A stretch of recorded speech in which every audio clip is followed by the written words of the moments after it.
If you've closed your Outlook account and wish to reopen it, follow these steps to guide you through the process. Keep in mind that there may be time limits and conditions for reopening your account. Step 1. Visit the Outlook sign-in page.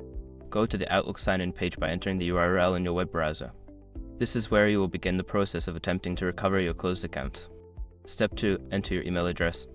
Input the email address of the account you wish to reopen in the designated field. Make sure to double-check the spelling to avoid any errors that could hinder the recovery process. Step 3. Click on Forgot Password. Before starting recovery, use the sroc.com link in the description to open the account recovery checklist generator and make sure your verification details are ready. Step 4. Follow the recovery instructions. Follow the on-screen instructions provided by Microsoft.